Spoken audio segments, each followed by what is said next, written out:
Assalamualaikum, saya Hana Syadan. Hai, saya Farid. Okay. Dan anak saya Fiana Aira. Dia bersekolah dekat Catholic Preschool Sunway Kayangan. Kita pilih sekolah tersebut, preschool tersebut sebabkan satu, kita nak tengok dia berkembang dalam bidang Al-Quran lah. Maknanya dia boleh mengaji kan. Untuk bagi saya pula as a parents, so hantar dekat sekolah Catholic Sunway Kayangan ni one of the big move lah kan. Dan Alhamdulillah untuk sekolah yang ada Islamic punya content ataupun yang ada nilai-nilai Islamik, so kami memilih Kids Flix dekat Sunway Kayangan ni lah. Kalau bagi saya, cikgu-cikgu dan tenaga pengajar di sekolah Kids Flix ni, cikgu-cikgu guru-guru yang bagus kan. How we find that? It's very simple. Sebab saya tahu Aira ni second punya anak yang kedua. Kita tahu cara dia memang kinesthetic. So bila kita tanya ustazah pun ustazah tahu, okay, dia ni karakter dia macam ni. So what we understand, betul, cikgu ni memang betul-betul ambil berat tentang anak murid. Dia kenal anak murid tu sebab kita boleh test cikgu tu.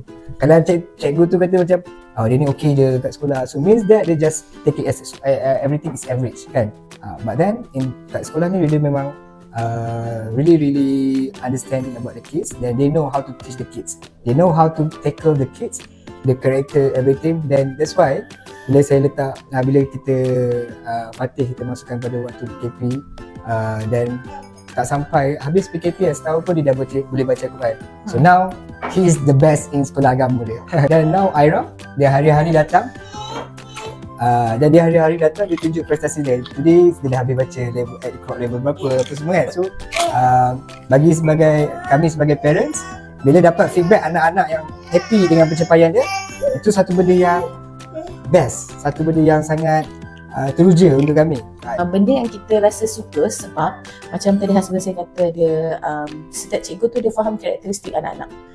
Jadi that's one reason kenapa kita masih lagi maintain.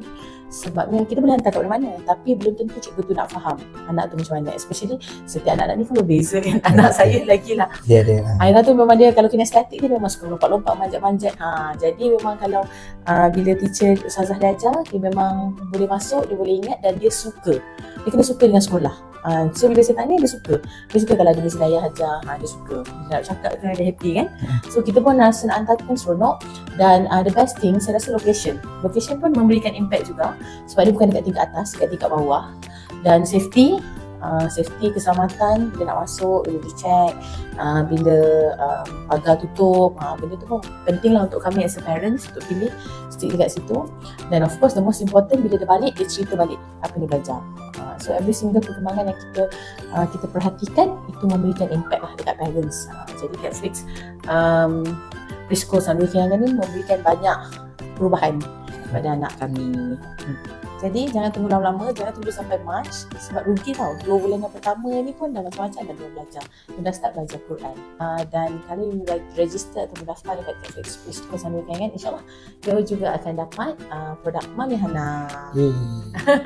Jom register cepat-cepat dekat Catholic Preschool Sunway Kayangan. Okay? Bye-bye.